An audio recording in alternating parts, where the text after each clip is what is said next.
안녕하세요. 르노티페 르노입니다. 최근 이제 뒤늦은 장마 때문에 민물 낚시를 못 가고 있습니다. 그래서 오늘은 제가 계속 눈여겨보고 있던 코스닥 종목에 대해 간단히 리뷰를 준비했습니다. 오늘 소개 종목은 코스닥 새내기 성일 하이텍입니다. 이제 막 상장을 했지만은 그 내면에 숨겨진 가치는 매우 높다고 보여집니다. 다만 이제 주의 깊게 넘어가야 할 부분도 있는데요. 주식시장 자체가 침체된 만큼 급할 건 없다고 생각합니다. 하나하나 천천히 살펴보도록 하겠습니다.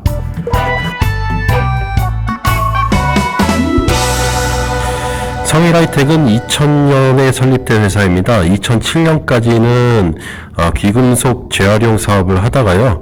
2008년에 폐배터리 처리 기술을 개발해서 전처리 공장을 군산에 이제 준공했고요. 2020년에 스식재련 2공장을 군산에 준공을 해서 본격적인 배터리 재활용 업체로 성장하였습니다. 2019년하고 2020년에 적자가 크게 발생을 했는데요. 이익 미실현 특례 상장지도를 통해서 2022년 7월 말에 코스닥 시장에 특례 상장을 했습니다. 상장 이유는 현재 군산에 제2공장까지 가동을 해서 폐배터리 재활용 사업을 하고 있는데 확보되는 폐배터리를 소화하기에는 역부족해서 제3공장을 건설하고자 IPO를 통해서 공모자금 약 1천억 원을 조달한 것입니다. 아무래도 폐배터리 시장이 급성장하고 있기 때문에 앞으로 경쟁에서 우위를 점하기 위해서 규모의 경제를 실현하고자 하는 목적에서 IPO를 진행한 것으로 보입니다. 지금 보시는 화면은 이제 성일 하이텍의 영업 실적입니다. 2019년하고 2020년에 적자를 보였는데 이는 제2공장 설립 관련해서 발생된 것으로 보이고 공장이 완공된 2021년에는 다시 크게 흑자 전환에 성공했습니다. 1공장만 운영하던 2017년, 2018년 실적을 보시면은 영업이익률이 15%대에 속하고 있는데요.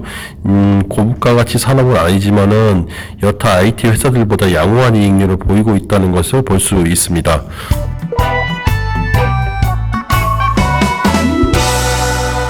앞서 이제 기업 개요에 대해 간략히 살펴보았고요. 성일 하이텍만의 기업 분석은 산업 분석 이후에 좀 더 구체적으로 뜯어보겠습니다. 일단 성일 하이텍이 영위하는 폐배터리 재활용 시장에 대해 리뷰해 보겠습니다. 회사가 아무리 날고긴다 하더라도요, 사업 환경이 우호적이지 않으면은 기업 가치가 저하되기 때문에 매크로 환경에 대해서 한번 짚어보도록 하겠습니다. 일단 폐배터리 더 구체적으로 말하면 이제 전기자동차 폐배터리 재활용 시장은 이제 막 개화 단계를 볼 수 있습니다.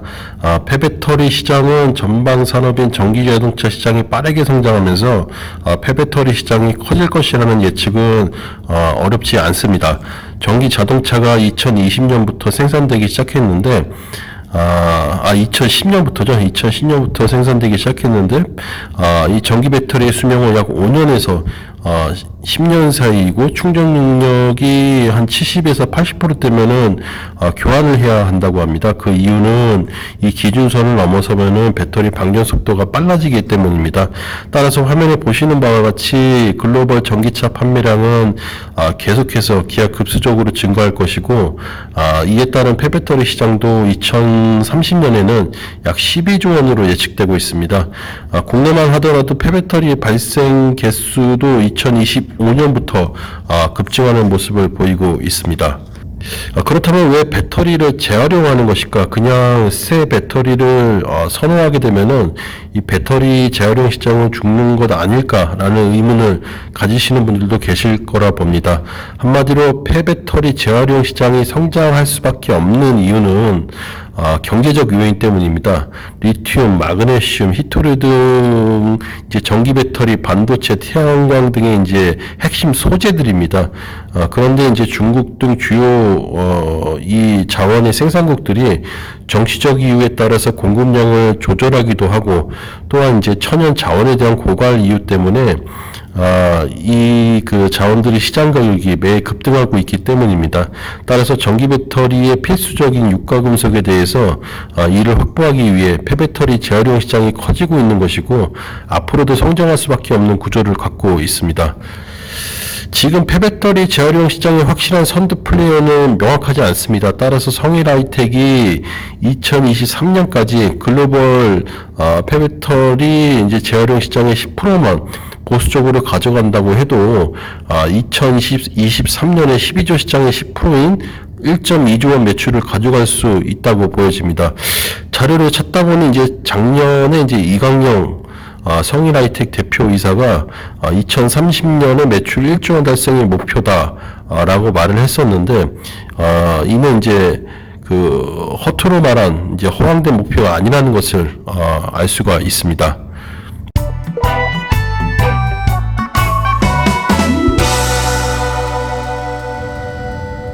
성일 하이텍의 리사이클 공정은 크게 이제 전처리 공정하고 후처리 공정으로 구분할 수 있습니다. 전처리 공정은 폐배터리를 이제 수거한 이후에 분리를 해서 파쇄, 분쇄 과정을 거치고 이제 분말 파우더로 만드는 과정을 말하고요. 그리고 이제 후처리 공정은 코발트와 니켈, 리튬, 망간 등 이제 배터리 제조에 필요한 핵심 소재를 만드는 과정인데 크게 습식 재련하고 건식 재련으로 구분할 수 있습니다.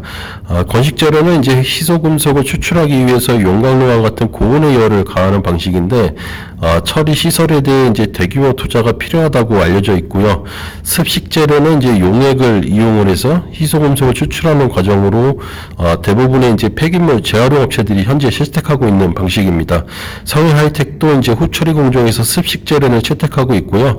이런 과정을 통해서 배터리 셀에 포함된 주요 이제 5대 금속인 코발트, 니켈, 망간, 리튬, 구리를 회수해서 배터리 관련 업체에 납품하는 사업을 하고 있습니다.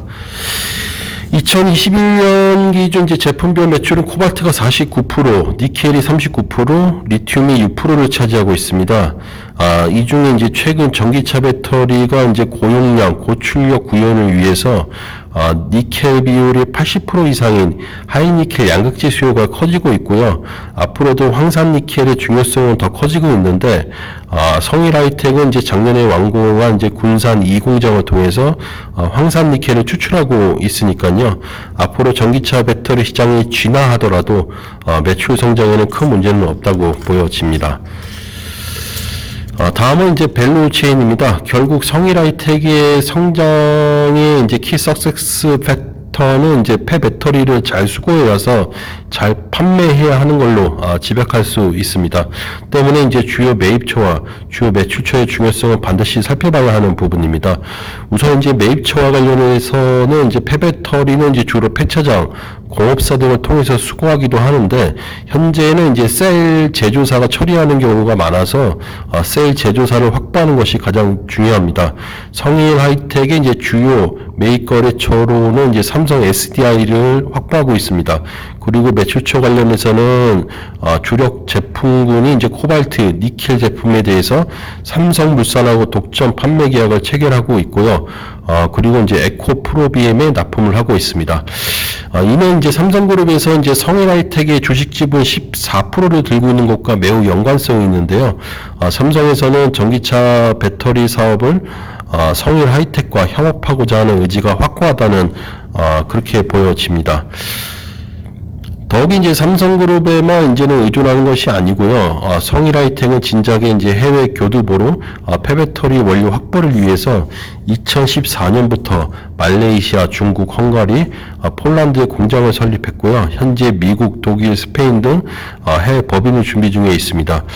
전기 자동차 판매는 우리나라뿐만 아니고 해외 각국에서 더 활발해지고 있는데 이 점을 역점 삼아서 해외에 이제 거점 기지를 마련한 것입니다. 중국의 경우만 하더라도 2021년 배터리 재활용 시장 규모는 약 165억 위안에 이제 달하고 있습니다.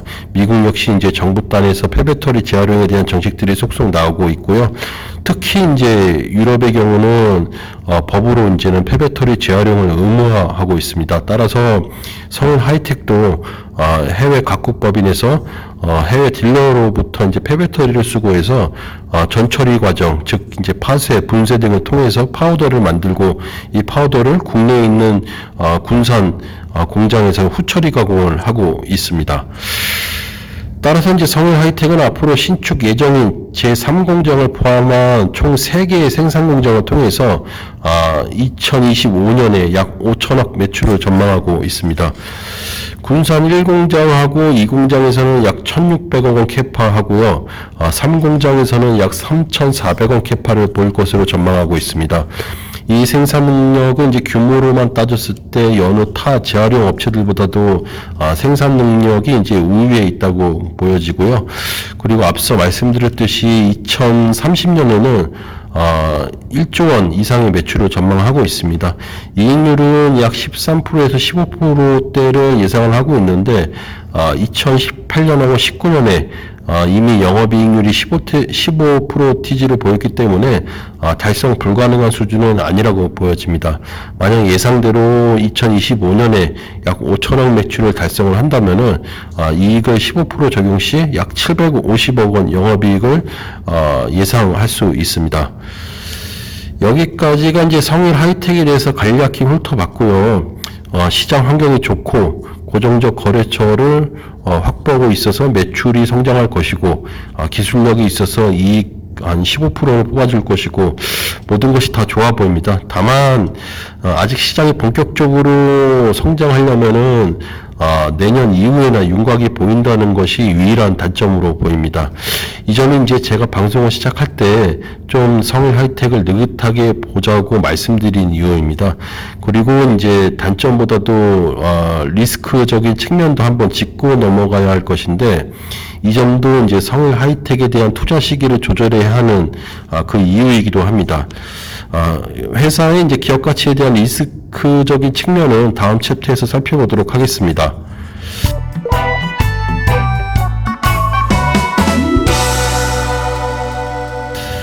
전기차 재활용 시장 앞서 살펴보았지만 정말 무섭게 성장하고 있는 산업입니다. 당연히 대기업들이 그걸 놓칠 리가 없습니다. 포스코, GS건설, SK건설에서는 막대한 자본력을 가지고 인수합병을 통해서 시장 진입을 준비하고 있습니다.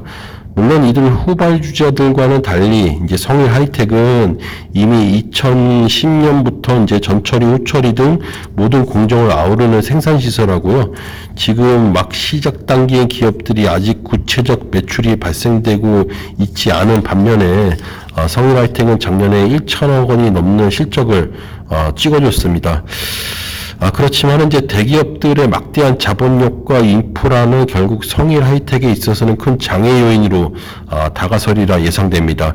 대기업뿐만 아닙니다. 이제 중견기업 코스모화학은 이제 폐배터리 사업에 한 600억 원이 넘는 투자를 집행을 해서요. 니켈, 코발트, 리튬 등 이제 생산 시설에 이제 투자를 해서 2023년부터 본격 가동을 시작해서 매출 3천억 원을 전망을 하고 있습니다. 물론 코스모 화학이 이제 화학원료 생산 업체라서 기술 접근성이 다른 업체들보다는 수월할 수는 있겠지만은 어찌됐건 이 폐배터리 습식재련 기술은 진입 장벽이 그리 높다고 보기는 어렵다. 그렇게 생각이 됩니다. 따라서 국내 대기업 그리고 중견기업들이 점차 뛰어들고 있는 형국이니까요. 성일 하이텍의 기업 가치에 매우 위협적인 요인으로 보여집니다. 그렇기 때문에 자칫 경쟁이 포화되면 원재료인 폐배터리 확보가 어려워지거나 경쟁 심화로 판매 단가가 하락하는 등의 영향을 있을 수 있다고 보여집니다. 물론 이제 회사는 이에 대해 우리는 이제 폐전지 리사이클링 사업 초기에 진입한 선도 업체이고 아직까지 의미 있는 실적을 내고 있는 경쟁 업체는 없고 신규 업체가 생산 시설을 확보하려면 많은 시간이 소요되기 때문에 앞으로 경쟁 포화에 대해서 자신감을 갖고 있더라고요. 하지만은 이제 향후 1, 2년 뒤에는 어떻게 판도가 변화지는지에 대해서는 이제 투자자들은 유심 있게 살펴볼 필요가 있다고 보여집니다. 두 번째 이제 기업 가치 리스크는 이제 시장에 출해될 잠재 물량입니다. 지난달 말 성일 하이텍 상장할 때 시작가는 10만 원이었습니다. 공모가가 5만 원이었기 때문에 차익 실현에 대한 대기 물량은 제법 높은 편입니다. 물론 이제 높은 성장성을 두고 이제 장기로 가져가려는 분들도 계시리라 보여지만은, 현재 주식시장이 워낙 혼동기라서 시장이 급락하면은 차익 실현 요건은 커지리라 보여지고, 그렇게 되면 어느 가격까지 조정받을지는 현재 아무도 알 수 없습니다. 그리고 이제 상장 전에 이제 투자자인 이제 벤처 금융은 이제 통상 상장에 따른 차익 실현을 위해서 이제 구성된 자금인데, 벤처 금융들의 보유 주식 지분은 지금 현재 한 16% 됩니다. 이들의 이제 보유예수 기간은 짧게 이제 1개월에서 3개월, 그리고 1년짜리도 있는데, 이 보유예수 기간이 끝나면은 그 자금의 목적에 맞게 시장에 상당한 충격이 올 걸로 그렇게 좀 보여집니다. 기타 이제 회사는 이제 설비 투자를 위해서 상장 전에 여러 이제 전환사채를 발행해 둔 상황입니다. 행사 기간이 도래한 것들도 있기 때문에 이 부분도 시장에 출회될 것을 항상 염두에 두셔야 할 것입니다. 여기까지가 이제 제가 오늘 준비한 컨텐츠입니다. 이제 성일 하이텍 요약해서 말씀드리면 폭발적으로 성장하는 시장에 준비된 회사는 맞지만은 그만큼 후발 주자들의 위협이 점차로 늘어날 것이고요. 시장에 출회될 잠재 물량은 한 번쯤 고민해 봐야 한다. 그런 말씀을 드리고자 오늘 방송을 했습니다. 물론 저도 계속해서 성일 하이텍은 지켜볼 생각입니다. 당장은 이제 보초병만 투입을 하고 본진은 이제 적절한 시기를 노려볼 생각인데, 다음 주면은 이 회사의 반기 실적 발표입니다. 앞으로 계속해서 이제 회사에 중요한 이슈가 생기거나 실적 발표를 하면은 유튜브 방송을 통해서 내용 업데이트 하도록 하겠습니다. 미국 시장은 이제 크게 반등하는데 우리 시장은 아직도 어둠의 터널 속에서 헤매고 있습니다. 다들 어려운 시장에서 성투하시기 바랍니다. 이상으로 오늘 준비한 방송을 마치도록 하겠습니다. 시청해주셔서 감사드립니다.